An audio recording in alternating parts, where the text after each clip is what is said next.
Hallelujah. मुझे सुनने वाले हर एक को जल्द आने वाले यीशु मसीह के नाम में आप सभी को प्रेम भरा सलाम। मैं आशा करता हूँ आप सभी दिन प्रतिदिन लगातार यीशु मसीह में बढ़ते जा रहे हैं। आइए मेरे प्रियो, हम आगे बढ़ेंगे और जैसा कि हम सीखते आ रहे हैं फरीसियों की विशेषता के बारे में, आज जो उनकी विशेषता हम सीखेंगे वह यह है कि फरीसी अपने बनाए हुए नियमों से जीवन जीते थे। एक और बार फिर से, फरीसी अपने बनाए हुए नियमों से जीवन व्यतीत करते थे। अगर आप मत्ती रचित सुसमाचार अध्याय 12 और आयत 10 आप निकालेंगे, आप पढ़ेंगे, वहाँ पर ऐसा लिखा है, वहाँ एक मनुष्य था जिसका हाथ सूखा हुआ था। उन्होंने यीशु पर दोष लगाने के लिए उससे पूछा, क्या सप्ताह के दिन चंगा करना उचित है? मेरे प्रियो, ठीक ऐसे ही अध्याय 12 का आयत 1 और 2 आप पढ़ेंगे, वहाँ पर भी वचन ऐसा कहता है कि उस समय यीशु सप्ताह के दिन खेतों में से होकर जा रहा था और उसके चेलों को भूख लगी तो वे बाले तोड़ तोड़ कर खाने लगे। फरीसियों ने यह देखकर उनसे कहा, देख, तेरे चेले वह काम कर रहे हैं जो सप्ताह के दिन करना उचित नहीं। आमीन। मेरे प्रियो, फरीसियों ने सप्ताह के दिन वर्जित कार्यों में से लगभग 39 कार्यों की एक श्रेणी की स्थापना की थी, या फिर फरीसियों ने लगभग 39 नियम बना के रखे थे जो सप्ताह के दिन वे नहीं कर सकते थे और उन नियमों का वे पालन करते थे जो परमेश्वर के कानून की व्यवस्थाओं के आधार पर और यहूदी रीति रिवाज के आधार पर था, या फिर इन दोनों के मिलते जुलते आधारित उन्होंने नियम बनाए थे जिससे वे नहीं करते थे या फिर वर्जित था। और इन कार्यों में कटाई, फसलों की कटाई भी शामिल था।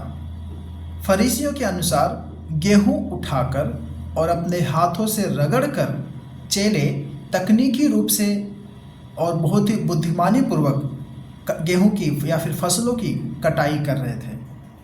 मेरे प्रियो, यीशु मसीह और चेले इसलिए अनाज उठा रहे थे क्योंकि वे भूखे थे, इसलिए नहीं कि वे अपने फायदे के लिए अनाज काटना चाहते थे। वे सप्ताह के दिन काम नहीं कर रहे थे। हालांकि फरीसी अपने कानून या व्यवस्था की तकनीकी शक्तियों से वे परे नहीं देख सकते थे, इसलिए उनके पास करुणा और दया के लिए कोई भी जगह नहीं थी और उन्होंने यीशु मसीह पर गलत काम करने का आरोप लगाने से पहले से ही ठान ली थी।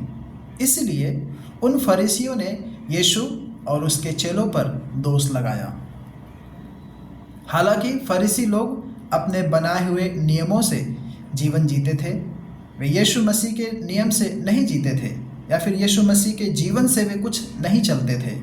फरीसियों के भद्दे नियमों ने सिखाया कि एक बीमार व्यक्ति को सप्ताह के दिन चंगाई की तलाश नहीं करना चाहिए। आज कलीसियाओं में कई अगुओं ने भी कुछ भद्दे नियम बनाए हैं जो उनके झुंड के लिए बहुत ही उनका जीवन कठिन बना देते हैं, या फिर विश्वासियों के लिए उनका जीवन कठिन बना देते हैं। जो फरीसी हैं, उन्होंने यीशु से केवल यह प्रश्न पूछा था ताकि वे उस पर आरोप लगा सके। आज चर्च के कई अगुओं के बारे में भी यही सच है, जो किसी ऐसे व्यक्ति पर आरोप लगाने के लिए बहुत ही जल्दी से जल्दी कार्य करते हैं। जो कोई भी उनके द्वारा बनाए गए कुछ छोटे मोटे नियमों का उल्लंघन करता है और ऐसे में वे तनिक भी देरी नहीं करते हैं, थोड़ा सा भी देरी नहीं करते हैं उस व्यक्ति पर आरोप लगाने के लिए या फिर दोष लगाने के लिए। मेरे प्रियो, इस पूरे ब्रह्मांड में परमेश्वर ही एकमात्र है कानून देने वाला या फिर व्यवस्था देने वाला या फिर नियमों का निर्माता सिर्फ और सिर्फ परमेश्वर है। यदि आप किसी कलीसिया में दूसरे के लिए नियम बनाते हैं या उन कलीसिया के नियमों को आप किसी अन्य कलीसिया में लेकर जाते हैं जिसे स्वयं सर्वशक्तिमान परमेश्वर ने नहीं बनाया है, तो आप ऐसे कार्य कर रहे हैं जैसे कि आप स्वयं या फिर खुद आप परमेश्वर हैं, और यह मसीह विरोधी की आत्मा है। अगर आप पढ़ेंगे दूसरा थिस्सलुनीकियों अध्याय 2 और आयत 4, वहाँ पर कुछ इस प्रकार से लिखा है, जो विरोध करता है और हरेक से जो ईश्वर या पूज्य कहलाता है अपने आप को बड़ा ठहराता है, यहाँ तक कि वह परमेश्वर के मंदिर में बैठकर अपने आप को ईश्वर ठहराता है। आमेन। इन वचनों के अनुसार तब आप भी उन फरीसियों की तरह आपने भी शैतान से हाथ मिला लिया है, जो अपने ही भाइयों पर दोष लगाता है, जो अपने ही भाइयों पर आरोप लगाता है। उदाहरण के तौर पर महिलाओं के सिर ढकने के मामले को ही ले लीजिए। बाइबल कहती है कि महिलाओं को प्रार्थना या भविष्यवाणी करते समय अपना सिर ढक लेना चाहिए या फिर ढकना चाहिए, लेकिन कुछ चर्च के अगुवे सिखाते हैं कि महिलाओं को हमेशा 24 घंटे और 7 दिन अपने सिर को ढककर ही रखना चाहिए, क्योंकि उन्हें हमेशा प्रार्थना करते रहना चाहिए महिलाओं को। लेकिन उनकी भद्दे नियम इस बात में भी देखी जा सकती है कि वे इस बात पर जोर नहीं देते हैं कि प्रार्थना करते समय पुरुष को अपने सिर को हमेशा खुला रखना चाहिए और कभी भी टोपी नहीं पहनना चाहिए। और उनके भद्दे नियम इस बातों में भी देखी जा सकती है कि वे बहनों को अपने सिर का सिर्फ 15% बालों का ही पिछला हिस्सा ही ढकने की अनुमति देते हैं, क्योंकि दिन की गर्मी के दौरान पूरे सिर को ढकना असुविधा होता है। तो कहने का मतलब अपने परिवार में वे अलग नियम बनाते हैं और दूसरों के लिए वे अलग नियम बनाते हैं।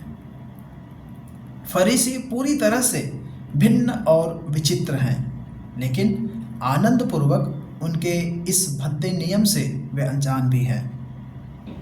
सिर्फ एकमात्र महिला को देखा गया है कि जिन्होंने अपने सिर को पूरी तरह से ढक लिया है, और वे कुछ रोमन कैथोलिक नन हैं जैसे मदर टेरेसा। मैंने लगभग सभी अन्य लोगों में पाया है जो इस पर या एक कानून के रूप में इन सब बातों को बहुत ही जोर देते हैं और दूसरों को इसका पालन न करने के लिए उनका न्याय करते हैं, और उनकी बातें और उनके नियम एक दूसरे से बिल्कुल भी मिलते जुलते नहीं हैं। वे पाखंडी और फरीसी हैं। परमेश्वर का इरादा था कि महिला के सिर पर पर्दा एक प्रतीक के रूप में हो, या फिर सिर पर जो वे पल्लू रखते हैं, सिर ढांकते हैं, वह एक प्रतीक के रूप में हो, न कि नियम के रीति से। इसलिए आप व्यक्तिगत रूप में अपना कोई भी समय बर्बाद ना करें यह जांचने के लिए कि क्या हर एक बहन ने अपने सिर को 100% घूंघट किया है या नहीं, और क्या पर्दे के नीचे सिर के बालों का कोई और कतरा तो दिखाई दे तो नहीं रहा है। फरीसी के बुजुर्ग भी इस तरह के कई मामलों में अपने परिवार के सदस्यों के प्रति उदार होते हैं और उन्हें कुछ नहीं कहते हैं, लेकिन दूसरों के साथ वे बहुत ही सख्त होते हैं। इसलिए यीशु ने उन फरीसियों से कहा, यदि तुम्हारा गधा सब्त के दिन गड्ढे में गिर जाए तो तुम क्या करोगे? वे अपने गधों की चिंता करते थे, परंतु किसी रोगी मनुष्य की नहीं। मेरे प्रियो, कलीसिया के अगुओं को बहुत ही सावधान रहने की ज़रूरत है कि वे अपने परिवार के सदस्यों को उन नियमों में आज़ादी ना दे जो नियम वे दूसरों को पालन करने के लिए बनाए हुए हैं।